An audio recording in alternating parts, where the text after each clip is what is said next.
Chapter 2, Soul Contract. Hui Yu was firm, and he agreed to do whatever the Phoenix required of him. However, even though he agreed, he could not help but feel slightly uncomfortable about the unknown. He seems quite happy, Hui Yu thought as he could feel Lan Feng's emotions that were washing over him. Although the Phoenix had not said anything, these emotions were all of a pleasing nature, making Hui Yu apprehensive. I did say we need a soul contract, but sadly we can't make one right now, Lan Feng said, mildly complaining. The Phoenix was clearly not paying any attention to Hui Yu. In order to form a soul contract we need to gather at least the minimum required qi, but considering we are currently stuck in an infant's body, this will take some time to achieve, he stated frankly. Hearing this caused mixed emotions to rise within Hui Yu. At first, he was slightly relieved because he wished to know more about this so-called soul contract. He was not happy with the thought of becoming someone's slave willingly, but thinking about the promise of being reunited with Li Fin made his determination unwavering. Although he was relieved about the outlook of not being a slave just yet, he was also a little bit disappointed with the fact that the sketchy soul contract could not already be fulfilled, as it was the first step in the process of reuniting with Li Fin. However, to be able to form this soul contract, Hui Yu had to work hard and refine the needed amount of qi. At what age do children usually start cultivating? Hui Yu asked anxiously as he wondered when he could establish this contract with Lan Feng. Feeling that Lan Feng was impatient but calm, Hui Yu also calmed down. He had previously felt apprehensive and slightly worried about the whole soul contract thing, only agreeing to it because of Li Fin, but now he felt more comfortable.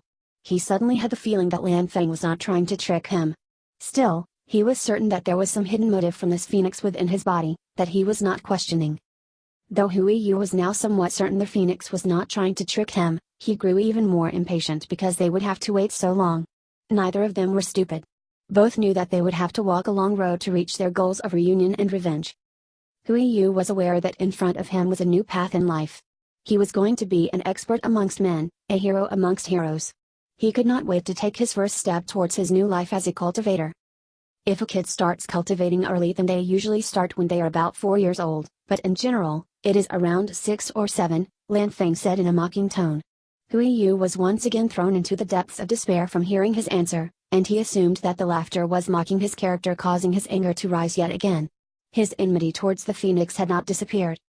I have to wait for 4 more years before I can cultivate? What do you expect me to do during these years? He aggressively interrogated the ignorant Phoenix. He was the one who said he would help me. Hui Yu thought with a harumph, let's see exactly what his plan is for helping me.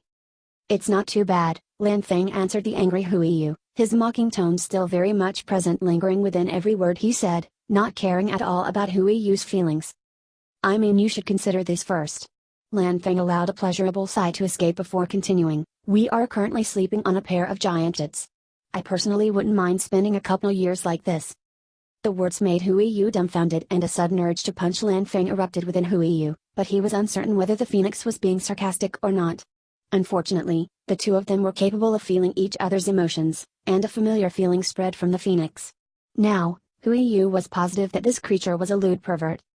She is our mother. Hui Yu exclaimed, deeply grossed out by the emotions which were sweeping over him.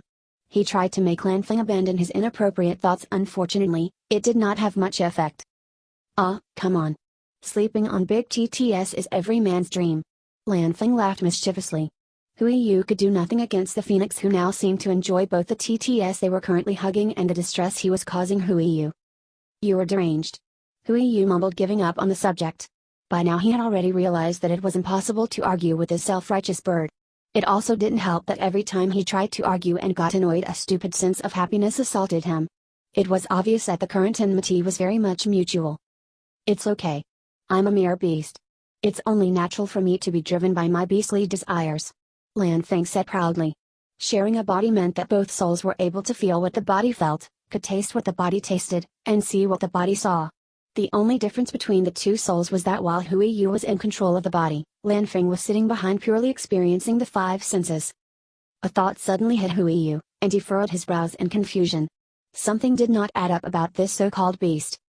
I listened to your story earlier, he informed Lan Feng. And I am pretty certain that you told me that the descendants of the 4 divine beasts were humans and not beasts like yourself. Hui Yu was both slightly confused and slightly annoyed. He was certain that Lan Feng was the vermilion bird's descendant, but he was also certain that Lan Feng had said that his descendants were human. This meant that either he was lying about being a beast, or he was lying about his heritage. Either way, having Lan Feng lying to him was one thing which Hui Yu would not accept. If it turned out that he had in fact been lying, then who knew which aspects of the story from earlier were true and which were lies? This made it basically impossible for Hui Yu to trust anything he had been told. I used to be human, that is true, Lan Feng said matter-of-factly, seemingly not intent to hide anything from Hui Yu. But when we received the legacy from our fathers, we turned into beasts. Hearing that it was possible to be turned from a human into a divine beast was something that completely stunned Hui Yu. It made no sense. A fear sprouted within him, a fear that there was nothing unchangeable here, not even one's race or gender. Another point was how easily this phoenix answered any questions that he had. It did not seem to matter whether the answer was something incredibly personal or even uncomfortable, as long as it was a question related to the world they now resided within, then the bird was willing to answer it. His quick responses caused some guilt to rise within Hui Yu. He was a person who always considered himself fair towards other people. Someone unprejudiced in judgments towards others. However, for some unknown reason, he was currently incredibly prejudiced against Lan Feng. Lan Feng claimed that he did not kill Hui Yu. He also claimed that he had not summoned the truck to endanger Li Fin.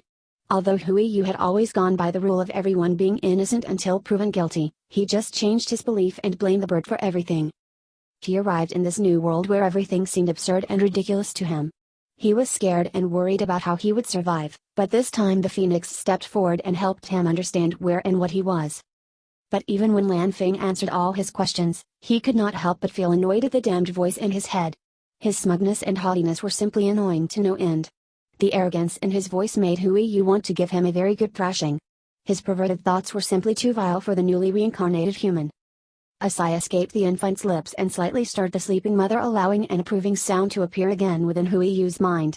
This sound was enough to wash away any feeling of guilt that Hui Yu was currently feeling, and anger replaced it instead. Although it was interesting, now was not the time to go into details about Lan Feng's past, nor was it the time to worry about humans turning into beasts because it would not currently help him survive. Are there many magical beasts in this world? Hui Yu asked. After he thought things through, Hui Yu concluded that divine beasts ought to be fairly rare.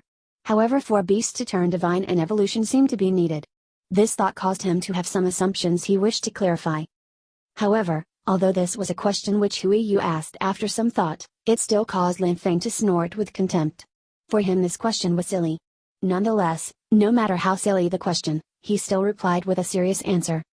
Of course, there are magical beasts, Lan Feng replied with a certainty that made Hui Yu feel rather stupid for asking his question. They live everywhere. Some are tamed and domesticated, but the majority of them live in the forests and mountains. Hui Yu nodded as he understood this concept. It sounded exactly like the animals within his old world. However, he now started thinking about whether or not there were any non-magical beasts in this world. Although Hui Yu wished to ask this question, he still waited until Lan Feng finished his explanation about magical beasts. The beasts which have been domesticated will always be weaker than the ones roaming in the wild. If you are strong, you can force some magical beasts to serve you. Most of the bred magical beasts are either for mounts, guard dogs, or some similar duty of that sort. There are definitely a lot more magical beasts than there are humans in this world, though. Hui Yu was not very surprised when he heard that. However, he was slightly surprised to hear how the domesticated beasts had a lower strength than the wild ones. He had assumed that people would breed and mix beasts to create monsters. He had a feeling that this would turn into useful information later on. Then are all beasts in this world magical beasts? Hui Yu finally asked as he knew that Lan Feng was done with his explanation. He continued to try and learn more, but once again he heard a snort, and suddenly a feeling of pity washed over him. Lan Feng was pitying him for being so dumb. This caused another wave of rage to surge within Hui Yu. But even if Hui Yu was angry, he had no intention of giving voice to his emotions. Instead, he kept quiet. He needed the phoenix to explain how this world worked, and to get the answers he would have to swallow his anger. No, only the beasts who are capable of cultivating are considered magical beasts. Lan Feng replied. Once again, even if he did pity Hui Yu, he gave a very satisfactory reply. Then every beast could turn into a magical beast if it learned to cultivate, but it just rarely happens since they are too dumb to try. Hui Yu nodded, thinking it made sense in a way. Cultivation was a very interesting subject. Hui Yu felt astonished as he thought about how cultivation was something which in theory all living creatures were capable of doing, but it seemed that while some were talented, others were not. Some knew how to cultivate while others did not, or they simply did not care. Nonetheless, He was incapable of cultivating, and instead he regained his focus and paid attention to the following explanation by Lan Feng. Wild magical beasts are usually hunted by cultivators. Lan Feng continued his explanation of magical beasts. Humans gather their cultivation base into their three donchins, while magical beasts gather it in a core which is located within the beast's head. Their core looks like a gemstone, and it contains their essence and chi. A beast's core can be used in different medicinal recipes that can help increase one's cultivation, or its strength can be extracted and used to enchant armor and weapons. There are quite a few ways they can be used by human cultivators, but they are never eaten. Rather, if one eats a core, it will absorb all the chi you have patiently cultivated. Hui Yu nodded again. All the information he was given was very valuable. It seemed that the gemstones were of high quality, but he was not silly enough to go hunting for them anytime soon. Lan Feng laughed when he noticed Hui Yu's interest was piqued. Magical beasts are split into the same levels of cultivation as humans. However, a human needs to have a much more refined chi to be able to take on a beast of the same level. Well, to be honest, you could win if you had good martial arts skills, and those are something I can help you with, I guess. Lan Feng once again sounded so self-satisfied, but this time it only caused Hui Yu to chuckle slightly. Lan Feng did have the right to be self-satisfied, as he most likely did have an extensive amount of knowledge hidden within that flaming head of his. Death really does sound like a very common occurrence in this world, Hui Yu commented with a bit of sorrow as he thought about the information he was given by Lan Feng. For some reason it made him feel slightly hesitant about the new life he was forced to live. He had grown up in a world where murder was frowned upon, but to survive in this world, he would without a doubt have to kill people sooner or later. This thought alone made him feel repulsed. His stomach contracted, and he was close to vomiting. Killing shouldn't be a big deal, but thinking about hacking down another human made his complexion pale and nausea swept over him. The thought of blood splattering everywhere, the imagination of flesh being torn, everything made Hui Yu feel sick to his stomach. He had no interest in wondering what it would be like to kill someone. You need to forget your old world, Lan Feng said with a gentle voice as he felt the discomfort Hui Yu had. We have a goal, and to achieve that goal you cannot be soft. Hui Yu knew that Lan Feng was right. Thus, he fortified his determination to achieving his goal. Although Hui Yu currently felt sick to his stomach, he knew that there was no turning back. Even the slightest hesitation would end with his death, which in turn would result in him no longer being able to be reunited with Li Fin. A chilling coldness appeared in Hui Yu's eyes as he said, I refuse to slaughter needlessly, and I will not touch those who do not trouble me, but if anyone wishes to kill me, I will kill them. If they stand in our way, I will remove them. If you are ready to kill someone, you have to be ready for death yourself. What will you do if family members or friends go against you for revenge? Lan Feng asked. The phoenix was of the philosophy that showing mercy would only injure one later. Let them come. I will fight whoever opposes me, but I will not touch those who have not gone against me. This was the rule that Hui Yu set for himself. This was so he could retain some aspect of his humanity. Hearing this caused Lan Feng to shake his head slightly. Nevertheless, he did not say anything. He knew Hui Yu's current state of mind was still very unstable. The chaos and discomfort from dying were still present, and although Hui Yu said that he was okay with killing, it was one thing to say something, but quite another to actually do it. Now was not the time to pressure Hui Yu with his ideals. I am happy that you at least accept killing, Lan Feng said laughingly. There are some things we can do, although we are in the body of an infant. Hearing the laughter within Lan Feng's voice made Hui Yu leave the thoughts of murder behind, and instead, he sighed in despair. He feared that their discussion from earlier was resurfacing. The reason that children do not start cultivating before they reach 4 years old is because it is quite difficult to grasp the method needed to cultivate. Lan Feng said slowly, enjoying the hope he felt growing within Hui Yu's mind. The most important part of cultivating is to make sure that the chi you absorb is refined into pure energy. The purer it is, the stronger you will be. Do you remember me saying that earlier? Lan Feng asked. Suddenly his usual haughtiness and arrogance were gone, replaced by a newfound seriousness. Hui Yu nodded. He did indeed remember this from earlier. Hearing the seriousness in Lan Feng's voice caused Hui Yu to understand just how important their current conversation was. Thus, it seemed within his heart some of the enmity between the two was finally slowly starting to evaporate. What we need to do is to make sure that you build a very strong and pure energy foundation. Usually for one to gather essence that is turned into chi, they would need to meditate. Another reason why it is so difficult to start cultivation is that meditation needs a specific position at the beginning to help facilitate the refining process. The more used to the refinement you get, the easier it is to absorb essence constantly, even while on the move. Hui Yu nodded. This information made sense. However, He was still not certain how it would help him because he had years to go before he would be able to start meditating. But, I know another way of gathering essence, Lan Feng said slowly. However, this way is very taxing, and it is going to take a lot longer than if you were to allow your body to meditate naturally.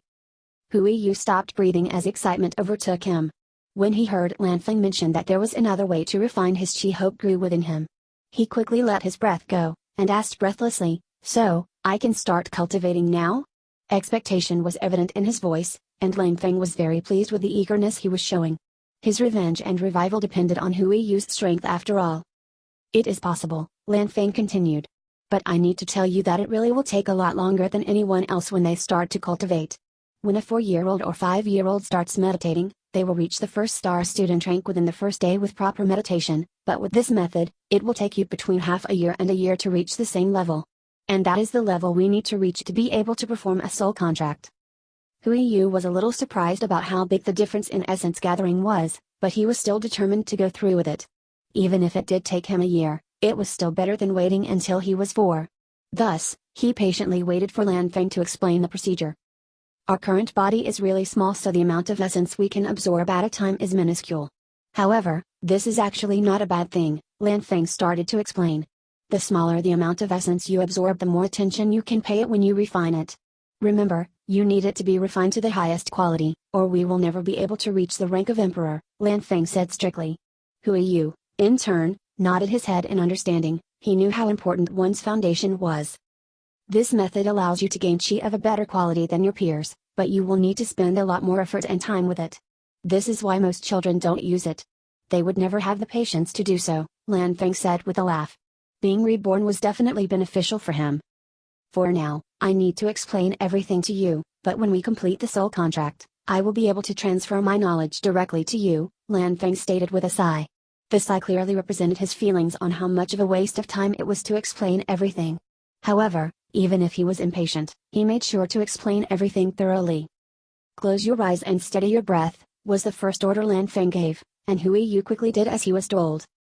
Anyone who saw the newborn baby would be unaware of the conversation that was going on inside Hui Yu's mind, as their two souls were communicating within their shared infant body. Lan Feng knew that Hui Yu would be unable to cultivate with the body he had now, so he decided to teach Hui Yu a way to refine essence into qi using his consciousness alone. "I need you to enter your body and search for your lower dantian. Flow through your veins until you reach the area below your navel." Hui Yu did as he was told, and he was consumed by the sound of his blood flowing through his veins. Shock filled his mind as he noticed that a mental projection of himself was standing in the middle of a tunnel-like structure within his body. "Focus!" Lan Feng ordered with a stern voice. As Hui Yu was focused on this strange structure inside of him, he jumped in surprise before allowing his soul to descend further and further down until he reached the dantian where Lan Feng was awaiting him. Within him was an empty cave. A cave which gave him a strange feeling. His consciousness settled down inside, and he quickly noticed the blue orb of fire that was Lan Feng waiting for him there. Astonished, he looked around as he never expected to find a cave like this within himself. Even more surprising was the fact that his consciousness looked exactly like he had looked before he died. He was no baby within his consciousness. "It is quite big," Lan Feng said approvingly while looking around. "This cave will be able to gather quite a lot of qi." Hui Yu had a feeling that it was caused by having both himself and Lan Feng cohabiting within his body. "Sit down, cross your legs, and form your hands into the bird hand seal," commanded Lan Feng. Hui Yu was a bit surprised at first but quickly followed the given order. He sat down with crossed legs and made the hand sign as told. "Steady your breath and follow the blood out towards your skin. When you reach the outer layer of your body, open up a suction force and keep moving at a steady pace until you have gone a whole circle through your body, then return here to your dantian," Lan Feng explained the best he could. Hui Yu gave a slight nod before his consciousness turned into a streak of light that made its way through his veins, sucking up essence from outside. It took him half an hour to go a full circle around his body, and when he returned to the dantian, he had a small mist of essence that was hanging around his consciousness, similar to a low valley that gathers mist early in the morning. Lan Feng nodded, content at the sight. "Sit down like before, now make sure you use the bird hand seal. Do not open your eyes no matter what happens," he ordered, and was satisfied when he saw how Hui Yu followed his directions with no questions asked. "Keep breathing steadily. With each breath, inhale some of the essence around you. Let it spin in a cyclone inside of you until it has turned as white as newly fallen snow. The whiter it is, the purer the quality," Lan Feng gave the final order before he stopped talking. The orb of blue fire was quiet as he spent his time observing Hui Yu refining the essence he gathered. Hui Yu ended up spending 5 hours refining the essence. When he finally finished, all the essence around him had vanished. Instead, it was replaced by a fine thread of qi. It was of the purest white. So white that it was shining and it kept swirling around itself in the middle of his Danshan cave. Hui Yu was exhausted but gratified. The amount of effort he had put in had only amounted to a single qi thread that looked so alone inside the empty cave. However, this single qi thread was the product of Hui Yu's hard work, and he felt great satisfaction within his heart. Well done, Hui Yu. That is a very good quality qi, Lan Feng said happily. He had never seen qi this pure before. Hui Yu had spent more time refining it than even Lan Feng expected. Rest for today, we will do it again tomorrow. This will take a lot of time, Hui Yu nodded. Although he wished for the possibility of being a great talent, he quickly acknowledged that he needed to be realistic. Being a great talent was not very likely. The days went by one after another. Hui Yu spent around 6 hours every day absorbing essence and refining it into qi. He wanted to absorb energy twice a day, but Lan Feng would not allow him to because the refinement took a lot of energy. If he were to try twice a day, the quality of qi was likely to drop. Upon hearing the reasons, Hui Yu acquiesced. He wanted only the highest quality qi possible. Deep inside he was grateful for the help the phoenix was giving him, and their initial enmity had almost completely dissipated. In return, Lan Feng was slightly less haughty towards Hui Yu as he, in turn, was astonished by the boy's perseverance. Hui Yu never complained as he struggled day after day while absorbing the essence and refining it. Hui Yu's qi was of a quality much purer than his own had been before, and the fact that Hui Yu followed any order given caused Lan Feng to take a liking to the stubborn young man. Apart from refining qi, Hui Yu began to understand that he was born into a poor family. He had no siblings, but his parents were both young. His mother, named Hui Lifen, was younger than Hui Yu had been in his previous life, leaving Hui Yu feeling rather odd about the whole situation.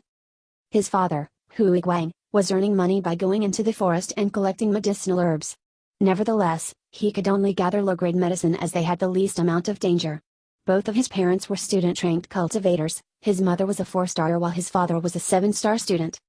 Lan Feng said it was the result of not cultivating, but by passively absorbing essence during their everyday life.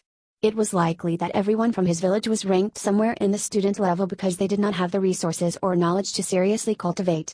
Even if they managed to reach the 9-star student rank, the quality of their qi would be too poor to allow for any breakthrough.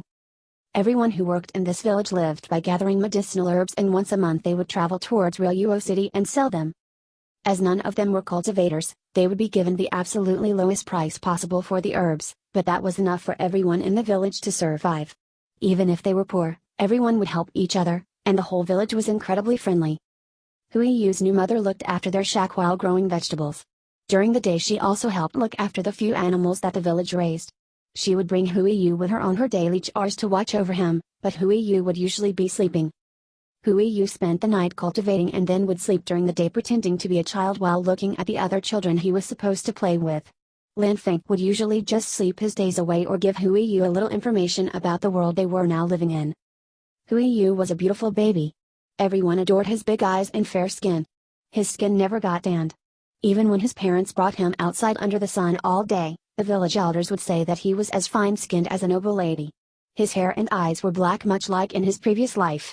His appearance and temperament made him a very loved child throughout the whole village. With the passing of days, 8 months quickly went by. Hui Yu quietly and diligently gathered essence and refined it into qi during this time. The quality had not dropped at all from when he started, but the fine thread had turned into many threads that were swirling around all over his Danshan cave. Nonetheless, something occurred after Hui Yu finished refining his qi thread for the day. All the threads grouped together and tangled into each other. They merged into a long rope of qi. A rope that swirled around itself in a cone-like spiral in the middle of his cave. The rope was so white that it shone brilliantly. The light being emitted from the spiral radiated throughout Hui Yu's infant body, imbuing it with a power he had never felt before. Shock and happiness were evident on his face as he understood that he had finally reached the 1-star student level. Well done. Lan Feng said from the side of the cave where the blue orb of fire moved towards the qi spiral. Now, Hui Yu, are you still willing to make a soul contract with me? He asked while inspecting the spiral. Hui Yu nodded, clearly excited to see what would happen now. As soon as Lan Feng heard his reply, a flame shot out from the fire orb.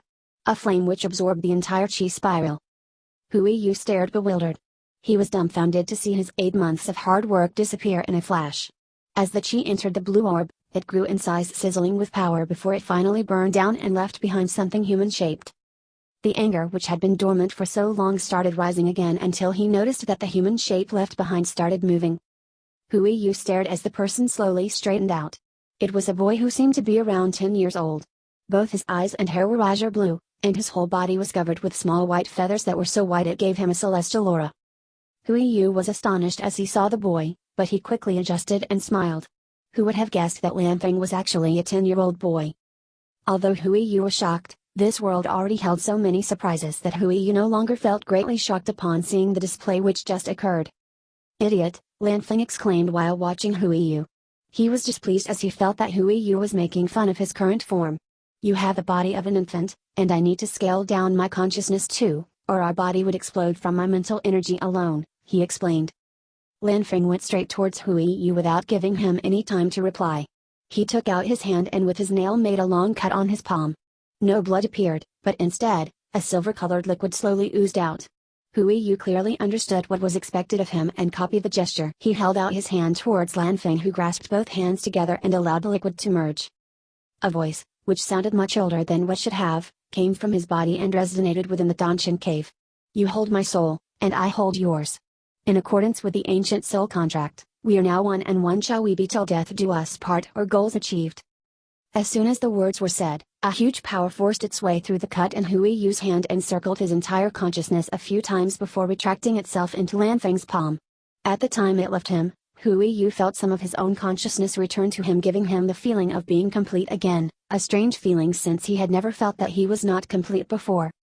As soon as the power vanished, Hui Yu felt as if he had been exercising excessively as his whole body ached. He was exhausted. Lan Feng too seemed rather tired as he sat down and leaned against the cave wall. Hui Yu walked to him and sat down beside him. He then closed his eyes. "So my 8 months of hard work needs to be redone?" he said with a sigh as he looked at his now empty cave. Lan Feng heard the exhaustion in Hui Yu's voice and laughed gently. "No, it will come back when you rest. But you do need to continue refining every day. We need you to get stronger after all." Hui Yu nodded as relief flooded him. It would have been depressing if his 8 months of hard work had really vanished just like that. Lan Feng looked at Hui Yu and smirked. The soul contract caused some changes to Hui Yu's appearance, but Lan Feng felt no reason to tell him just yet as he noticed how the consciousness turned blurry. He saw Hui Yu slipping into a deep sleep. Morning broke as usual on this day, and Hui Yu's father was on his way to the forest when his eyes fell upon his son, who was sound asleep in his crib. His eyes widened, and he froze up before he finally woke up his wife. "What's wrong?" Hui Lifen asked with a grainy voice while rubbing her eyes. "You has white hair now," Hui Guang said in a disbelieving voice as his eyes never once left the crib where their child was asleep. The words caused Hui Lifen to furrow her brows in disbelief, but she quickly looked at their baby and instantly shrieked. The shriek woke up Hui Yu, who opened his eyes and looked at his parents curiously, wondering why they would shriek upon seeing him. But, soon his question was quickly answered. "His eyes are blue." Hui Lifen gasped full of disbelief.